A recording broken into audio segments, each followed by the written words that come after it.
My daughter, Kate, Joey, is trying to start a little business. We've been doing this Rich Dad, Poor Dad for Teens. And she came to me the other day and she had this grand idea of how she was going to start her business, and she was going to buy these tools and going to save the money from the first sale so that she could buy more tools and ultimately she could pay for labor. But wait, what is she building? Well, she wants to make walking sticks. They're going out and finding limbs in the woods. They're sanding them down and they're carving people's names into them. And then they're staining them. And they're putting wax on them. I mean, like, they're actually really cool. Like, she showed me the first one she did. I literally thought it was a walking stick. I had no idea it was just a limb they had found in the woods. Cool. Okay. Well, we're going through the numbers last night. And one of the things I talked about, we got to the economics part. And I said, well, who sets the price for stuff, Kate? And she goes, I do. I go, really? And we gave examples. I said, let's say that you go to our neighbors and you try to sell one of these walking sticks and you want to sell it for $20. And neighbor says, I don't want to give you $20 for it. And then you go to the next neighbor and they said, I don't want to give you $20 for it. And you go to the next neighbor, I'll give you $5, but I'm not giving you $20. Who sets the price? Wow, that was pretty cool. What did she say? She goes, the customer sets it. And I was like, all right, here's the thing though. Let's go out and let's look at walking sticks. We went online, we found walking sticks selling for $60. And they weren't much different than what she had. They had a few little features that she could do. And I said, okay, here you go, Kate. Now we go to our neighbor and we say, Mr. Ron, I was looking at walking sticks and I made one for my uncle and he was so excited about this walking stick. It was better than anything he'd ever owned personally. And he wanted to pay me for it and I didn't know what to charge him. So I was looking online. I found these walking sticks for $60 and I thought, well, this one's made in China, and really, I don't know anybody wants to get anything from China these days. So having a homemade walking stick, knowing where it was made from and just the value put in that, I thought this is really cool. I should go around the neighborhood and see if anyone else would like to get a walking stick very similar to the one I made for my uncle. By the way, here's an example of one that we recently made. If you were in the market for a walking stick, how much would you want to pay for something like this, knowing that they normally go for $60?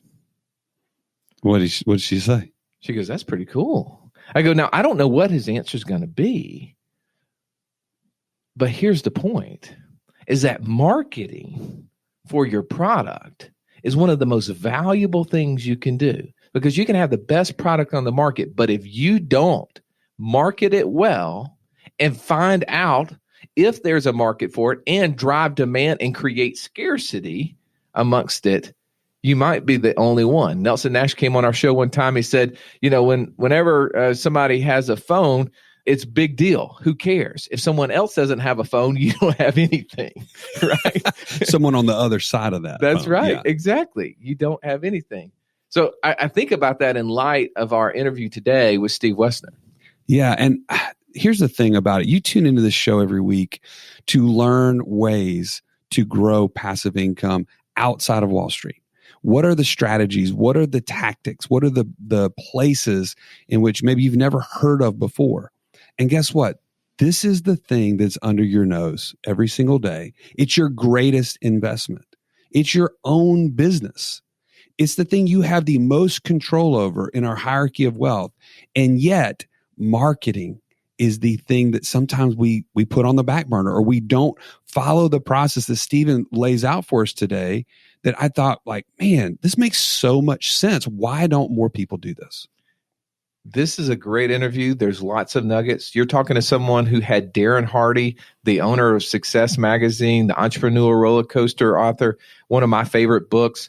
He had him on his board of advisors, and you're going to get to hear nuggets that he's used over the last 20 years implementing in his business and helping coach others on ways that they can grow a market for their business. So ultimately, that business could become passive in nature. Let's jump into this interview with Stephen Woessner.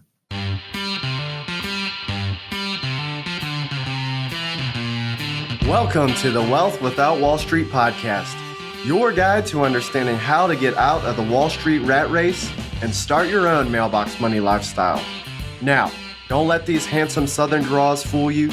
These financial minds are teaching our country to enhance savings, increase cash flow, and create passive income, all without the help of Wall Street. Are you ready to break through? Now here are your hosts, Russ Morgan and Joey Murray. Are you looking for ways to implement ideas, get exposure to new ones, and be surrounded by people on the same journey as you? Joey, where can they go to do that? Go to wealthwithoutwallstreet.com/community. You can join for free today. Welcome into the show. We are in for a treat. We have Stephen Woessner as our guest today. Stephen, welcome to the show. Thanks very much, Joey. And it's a pleasure to join you and Russ. So really excited for our conversation. I think it's going to be awesome. Stephen, before there was predictive ROI, there were some unpredictable things that probably happened in your experience as a business owner, entrepreneur. We've all been there. We've all had some of those moments that we've learned from, but we also sometimes would like to forget. But I have this uncanny ability of asking the first question every single time. And I want to know, give me that experience that happened early on in your entrepreneur journey that has set you toward the path that you're on. So Predictive is my fifth business. And so it is certainly not without the unpredictable moments. And we've had some really interesting stories in the 11 years of Predictive. But because you're asking me for the story before Predictive, certainly have those too. And in one of those was my second company was a company back in, you remember back when like having a .com was like cool and like everybody put the .com extension on the back end of everything in order to get investment money from VCs and angels and that kind of stuff. Yeah. Well, me and several guys, we did the same thing and we created a business called fortifiednutrition.com. We decided that we're going to be in the sports supplement business when everything was going online at that time. This was back in 1999. So Amazon was, oh my goodness, like 3.5 years old, 4 years old at that time. I think they sold their first book in 95, if I remember correctly. So anyway, it was really hot to be selling things online. And we did some, raise. We got a $100,000 line of credit from Wells Fargo. We had raised some small rounds with some angel investors who were, good friends, a little bit more distant than friends and family, but friends. And then it came time for us to really start to try to attract VC money because the early on investors like Ernst & Young were our auditors. We hired a law firm in Cleveland, and we were going to be on the IPO journey. I mean, we were on that path. We had, the team in place and all of that. And our initial goal was, could we go public in 5 years?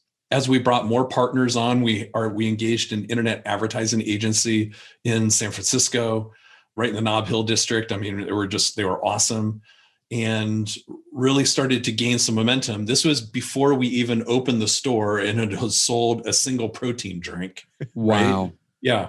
I'm sitting in the office of our attorney in Cleveland, and we're talking about the business valuation I put together literally the night before. I had zero business experience at that point, at least as far as putting together business valuations. So I put together a $10 million business valuation literally the night before, not 1 cent in revenue yet for this company. And I set it down on the table and attorneys, Ernst & Young auditors, other stakeholders in the room said, yeah, it looks good. And I got my stock certificates like a couple weeks after that. And on paper, I was worth $3 million. And I was 28 years old. And I thought it was awesome. And my wife, the very practical one in our relationship, said, could we buy a new car with that? I'm like, no. Could we get a different house with that? No. Could we buy groceries with that? I'm like, no. And she's like, yeah, come back and see me when that's actually worth something. Oh, nice. And yeah, those were hard words for me to hear, but it was also what my arrogance needed to hear. And the reality of the situation was I was in San Francisco in March of 2000. For those listening who don't have context, March of 2000 is when the NASDAQ crashed. I went from trying to sell 20% of my company for $7 million to as much as you want for as little as you give me. It became the fortifiednutrition.com fire sale. Mm. And so I learned a very painful reality that my stock certificate that said I was worth $3 million meant exactly jack.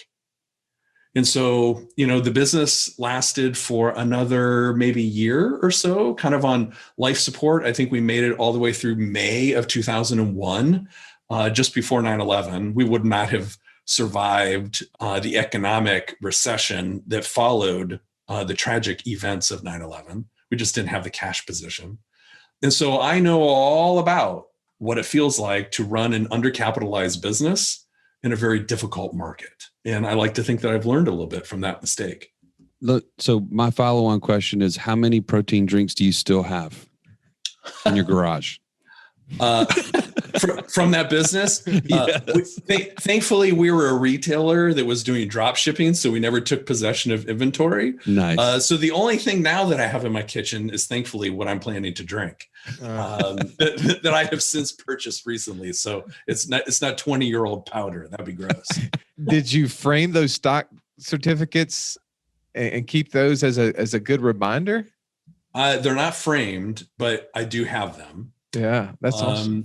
And I do cringe a little bit when I see it, but then also this will sound a little bit weird, is that they're in a folder along with a handwritten note that I have from Lou Ferrigno from the original Incredible Hulk back in the day, right, with Arnold Schwarzenegger and Pumping Iron. And so we actually did a deal with Lou to be our celebrity endorser, if you will, to kind of be our spokesperson for Fortified. And we had signed an agreement and got ready to do this pretty significant 6-figure deal. At least it was very significant for us. I don't know how it would compare with the type of deals that he typically does. But anyway, it was very significant for us. When the NASDAQ crashed, it was literally the week that we were signing that agreement with Lou and his legal counsel is when the market crashed. When I was in San Francisco is when we were inking that deal. And there was going to be no way that we could pay that fee. And so Carla, his wife, called me and said, we've racked up these legal expenses and now you need to back out of this deal. And I said, I will pay the legal expenses. And we did. And then Lou sent me this note that I will have until my dying breath about what it meant to him and his team, that we had that type of integrity when we weren't able to do a deal, but we followed through on at least that part of our promise because we could at least do that. Oh, wow. So huge. I learned some pretty valuable lessons with that. And then later, my business partner, who also happens to be my cousin, went to the Arnold Classic, in Columbus, Ohio, that next year, and walked up to Lou. He was a spokesperson for Europa Sports at the time as well. Walked up, introduced himself. Hi, Lou. I'm Dean Bacopoulos from Fortified Nutrition. I'm sorry that deal didn't work out. And immediately, the first words out of Lou's mouth were, "How's Stephen?" And talk about an affirmation of making the right decision.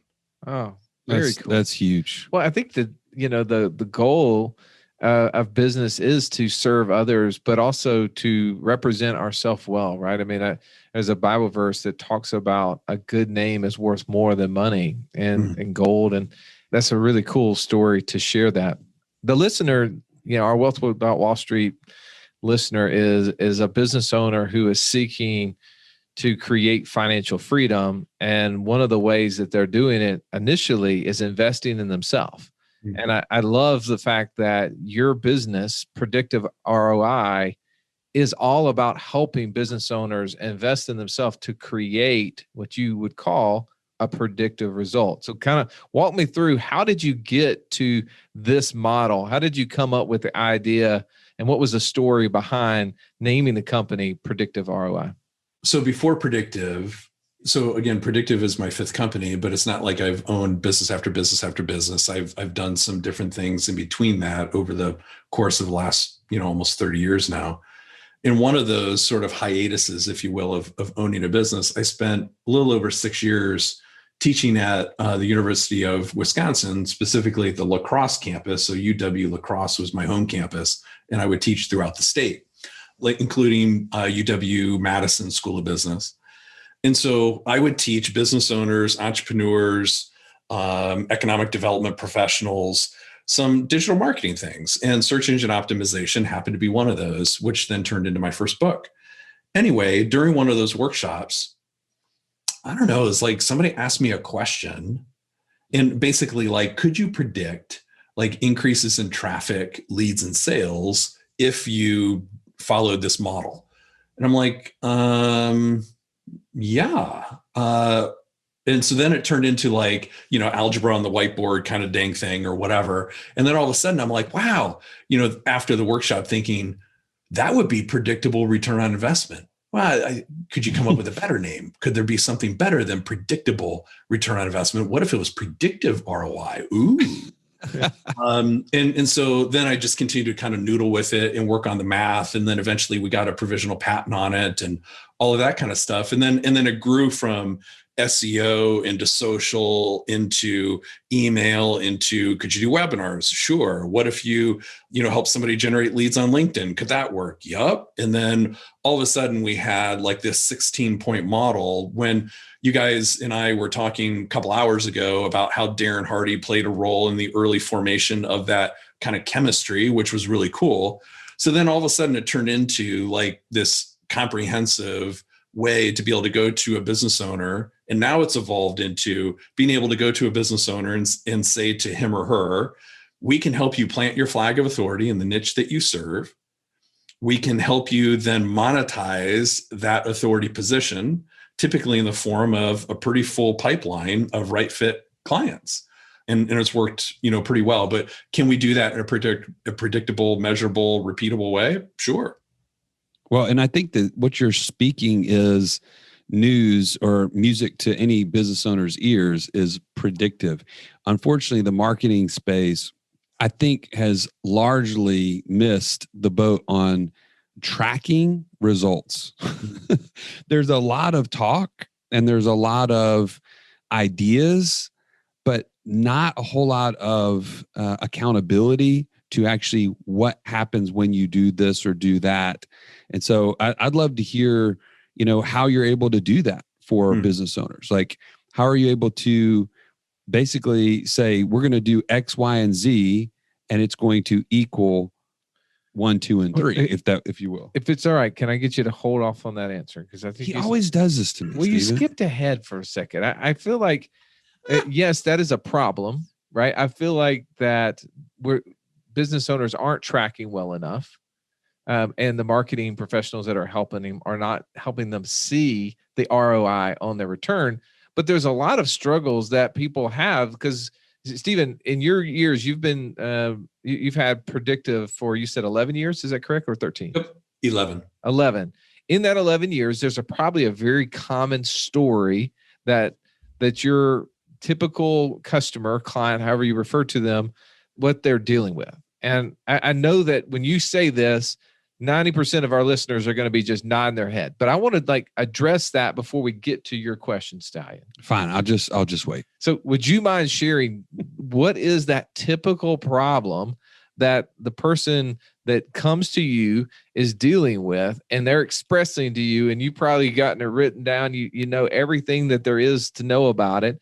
But let's break that out. I want to hear about that because I think that in of itself is knowing that other people have similar problems that you do creates opportunity for advancement. There's several, and we can cover as many as would be helpful for your audience. Typically, what ends up happening is early in those conversations, I say something like, tell me a little bit more about your business high level. Then we go eye level, but tell me a little bit more about your business high level, just so I have some context. Once I understand what the business does or is doing, then I say, tell me about your client avatar. Tell me about your ideal client. Well, and then it's done. Right? So when somebody can't say, tell me about your ideal client, and we say, we work with agency owners, coaches, and consultants. When somebody answers the question by saying, well, and we start to hear a hem and haw, well, last year we did this really cool campaign with this pharmaceutical company. They were an awesome client. And then today we're working on this real estate thing. And then, a couple of years before that, we were deep in the banking industry. That was awesome. And we're thinking about getting into healthcare or maybe insurance. So what that tells me is there's a fundamental flaw in their business. Obviously, they haven't planted their flag of authority in any sort of niche. but they haven't really understood the commonality of where their expertise actually aligns with where they can be the most helpful and to who. Okay, so why is that? Why haven't they planted a flag? What's one of the biggest reasons you find? Okay, well, let's take it back to when most people start their business. Most people, when they start their business, and when I had the honor to have you guys as guests on my show, we talked about that foundation. The very first foundational step in that pyramid that you guys described was cash flow. And early on in a business, most businesses don't have it. Right. So what ends up happening is they know that when that person walks through the door or sends them an email or calls them or something and says, hey, I've got this big bag of money and I know that I'm not the right fit client for you, but you're struggling to make payroll. How's about I give you this project? And when you are struggling to make payroll and you are, potentially going to have to let people go, you should not take that money. And not because you're going to be stealing the money or doing something nefarious with the money or anything like that, but you know that client, at some point, you're going to go sideways with that person. And yet you say yes anyway. And so every single business owner has been there. Every single business owner has worked for a client knowing that they shouldn't, and instead they should double down in this particular area, the last place that they got success. And so most business owners, unfortunately, are aimlessly wandering through the wilderness to try and figure out who their ideal client is. So then when somebody like me says, well, let's develop some thought leadership around your ideal client avatar, they have no idea, typically, who that client avatar or who that client is. Well, so you said for yourself that you're working with coaches, consultants, and agencies. Mm-hmm. At what point in time, though, there was a time that you probably didn't have that down, right? Of course. Yeah. Of course. But what was it for you that helped you find your avatar? This goes back to your first question, the painful moment, and we'll take it into predictive. Is that okay? Yeah. Enter 2013. And so Darren Hardy was on our board of advisors. And I mentioned that to you guys during one of our recent conversations. And in helping us build out an event that I arrogantly had titled Predictive ROI Live. And I had done a deal with the Ritz-Carlton in Orlando, Florida, the Grand Lakes Hotel. The Ritz-Carlton Grand Lakes is what I should say. That's the formal name of the hotel. And at the end of January 2014, so I think it would have been January 29th, 30th, 31st, and like February 1st or some dang thing, 4 days, I had guaranteed 1,000 room nights. Yeah, 1,000 room nights. It's a 325 room hotel. I had signed a contract with the Ritz-Carlton, and I basically leased out the entire hotel, including some ballroom space, catering, and all of that. It was an operating budget of $2 million. Gary Vaynerchuk was going to be a speaker. Darren, of course, Avinash Kaushik, digital marketing evangelist at Google, Scott McCain, Don Yeager. An A-list and little old me as speakers, okay, for a ballroom with 350 people. Every single time that I got together with Darren, which was often, he would always ask me the question, why would anybody want to come to this thing? I'm like, what are you talking about? Why would anybody want to come to this thing? Why would they not want to come to this thing? He's like, Stephen, you're charging $8,000 a seat. Why on earth would anyone want to come? And I'm like, because they're going to hear you and Gary and Scott and Don. He's like, look, no offense to, all of us speakers, but you're crazy. That doesn't make any sense at all. Who is the ideal person to come to this? I'm like, business owners. He goes, oh my gosh, seriously, that's a horrible answer. And I go, what do you mean it's a horrible answer?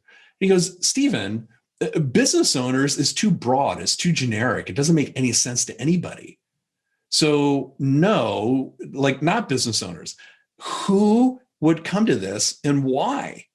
Every single time I talked to him, he'd ask me that and I couldn't answer the question. And so when we opened the doors to sell the seats, we sold 3. Oh my goodness. It's going to be a pretty intimate meeting, as you might imagine, 3 people in a room with 350 seats. So candidly, we had to cancel the event 5 months out. And then I don't know if you know this about the Marriott Corporation. When you cancel an event, they still want their money. Okay. Right. So, I got a letter that said, hey, super sorry that didn't work out. Oh, gosh, how awful. Hey, by the way, here's your invoice for $160,000.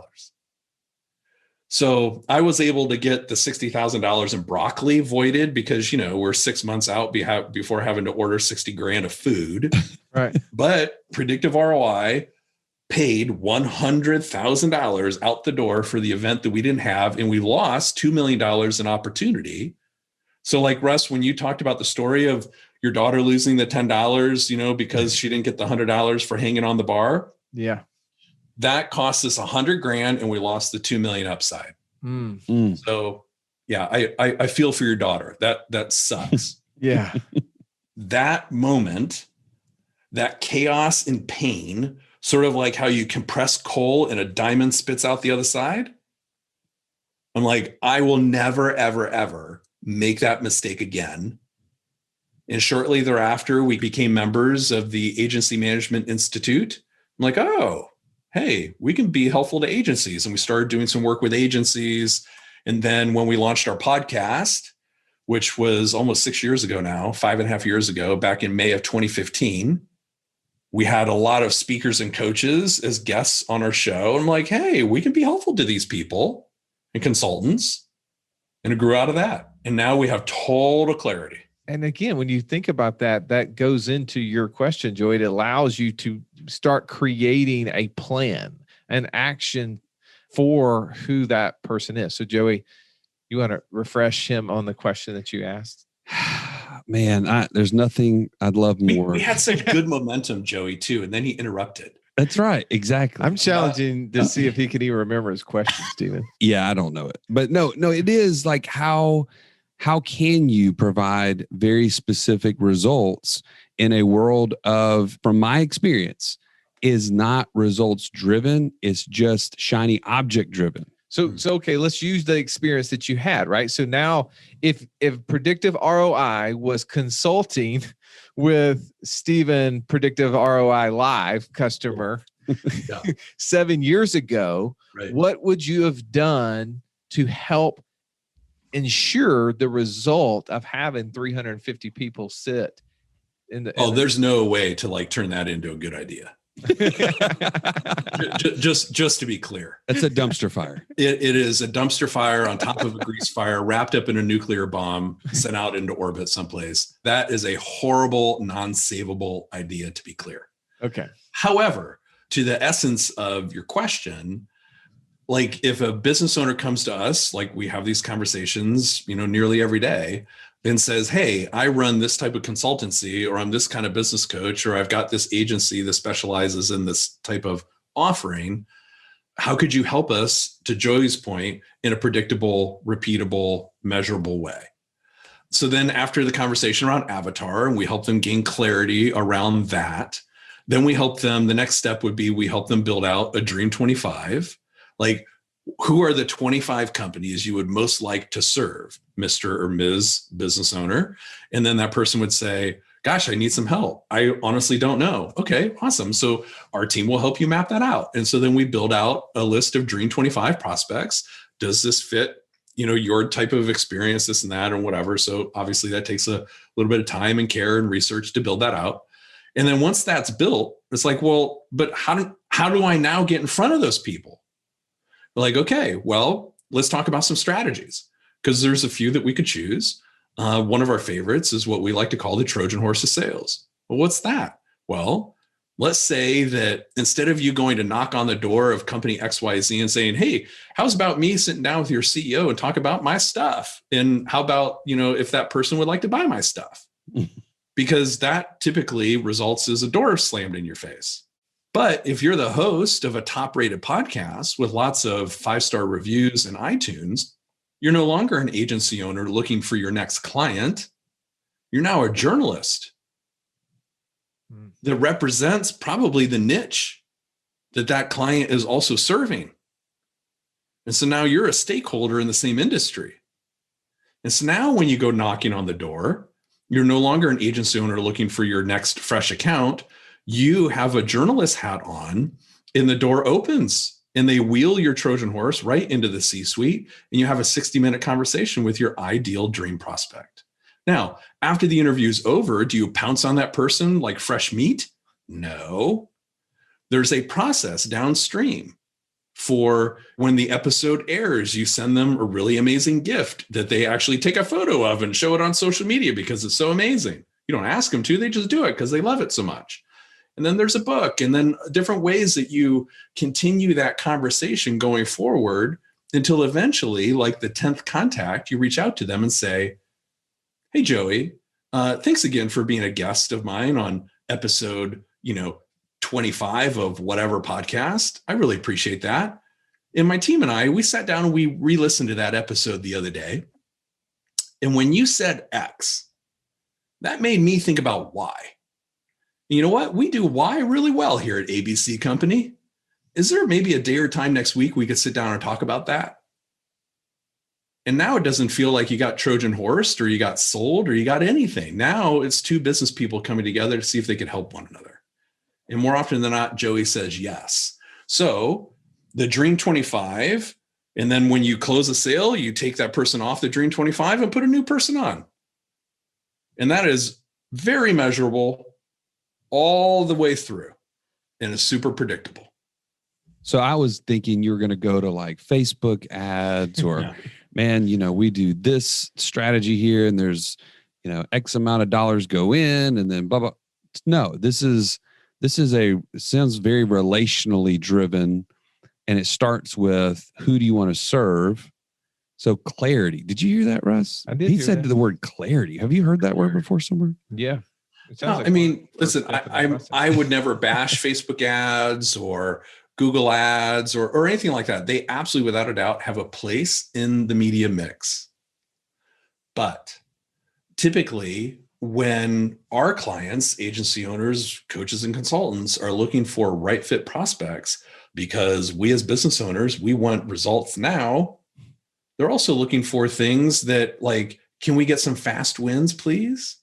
And so we build out what we call the Fast 8 in order to do a couple of things. One, build some momentum quickly, then help them plant their flag of authority, because that makes the things that we did in the Fast 8 that much better, so that they can build some momentum and move forward. So, but yeah, if you lose the predictable piece, then you kind of feel like you're back to aimlessly wandering through the wilderness, and that doesn't feel good. Oh, I love that. I love the way that you're giving, like you're really hitting the heart of the problems that they're dealing with and giving them a clear plan of action. So as we start to wind down, I would love to hear just one story. I mean, I know that I've gotten a chance to meet Chris Prefontaine and Mitch Stevens personally, and their story is very interconnected with yours.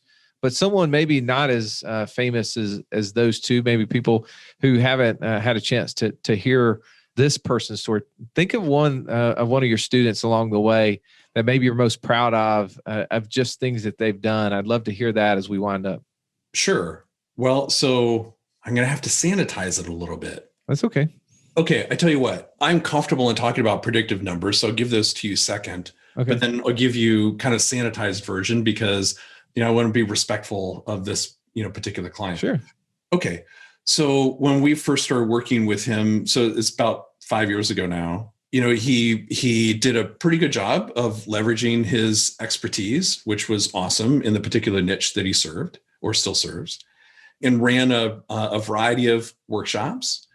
And, his average workshop attendance was about 10 to 12 people per workshop. And he had a goal of, could I get that to like closer to 18? And so now we're 5 years in on this strategy.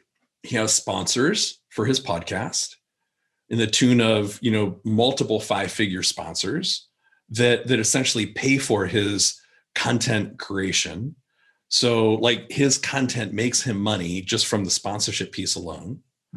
His workshops that used to have, 12, somewhere between 10 to 15 people, let's kind of round it up a little bit, 10 to 15 people, are now getting 40 to 45 people where he used to charge, less than $1,000, call it maybe $995. He's doubled the price of the workshop attendance, and he's added and built out a whole slew of additional offerings in that space. So he's been able to monetize his content hundreds and hundreds of thousands of dollars over, because he's been really serious about niche, like the industry that he's going to serve, combine it with a unique point of view that is different than his competitors, and creating weekly cornerstone content that is helpful to that niche. And that's where most business owners get it wrong. Because one, they don't have clarity on their niche. They don't know what actually makes them unique and different. There's something there, or else they wouldn't have a business. And they're not creating super meaty, helpful cornerstone content that is great for the audience, because they think, well, Stephen, I get paid to do that. I don't want to give it away. Even McDonald's, you can Google McDonald's secret sauce recipe and find it. Right. So the best thing that we can do to be helpful to our audience is to give it away. So some numbers then in full transparency, because I'm happy to share our numbers. We fell into the Trojan horse strategy. I would love to say it was like this grand strategy, but it wasn't. We launched, Onward Nation on May 15th, 2015. And then a couple months later, one of our guests came to me and said, "Hey, could you do that for me?" And I said, "Do what for you?" He's like, "Oh my gosh, geez, could you build me a podcast?" And I'm like, yes, we can. Absolutely, we can. And so we did, and it turned out great. And then we're still producing that podcast today.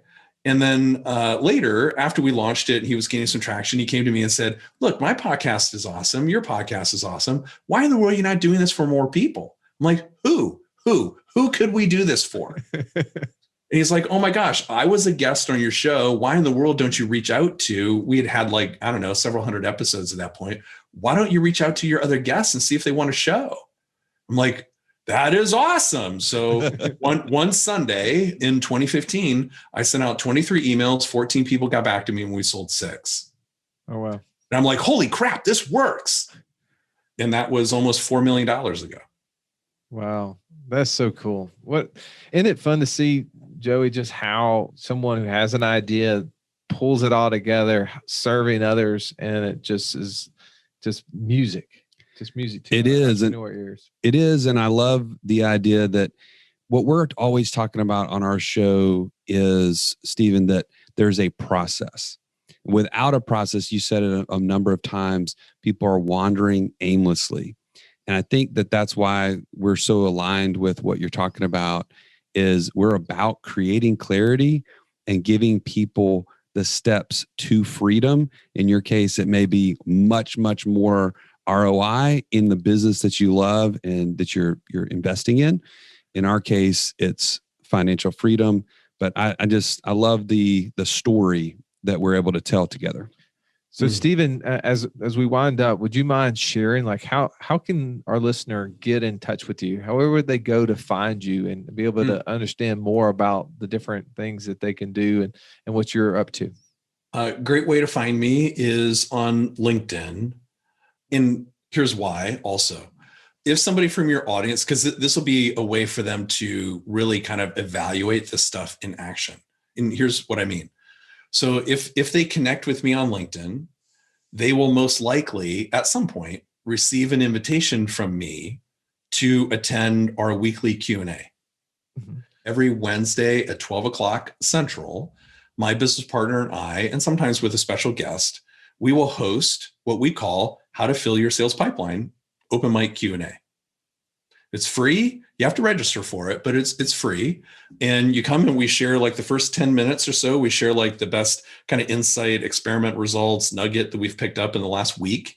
And we share that as a way to kind of get the conversation sort of started.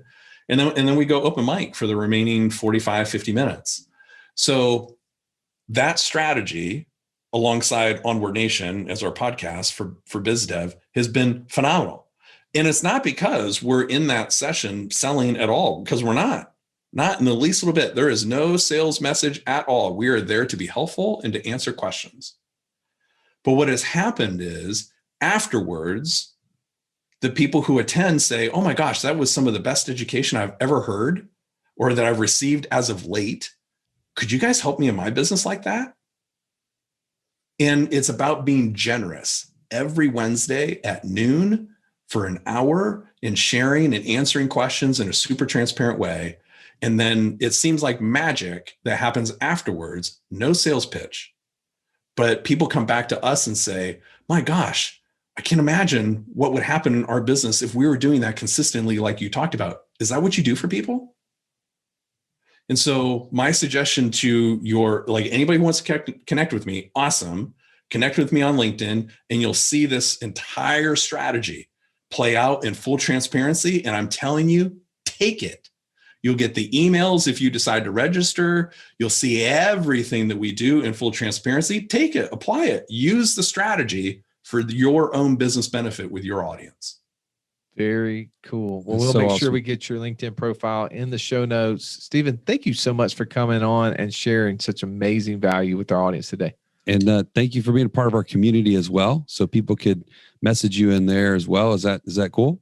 Of course. Absolutely. Awesome. Well, as always, thank you for listening. Have an amazing day, and we'll see you on the next episode. This has been the Wealth Without Wall Street podcast. Don't forget to subscribe to the show to break free of the Wall Street mindset and begin building wealth on your own terms in places you understand so that your wealth will never run dry.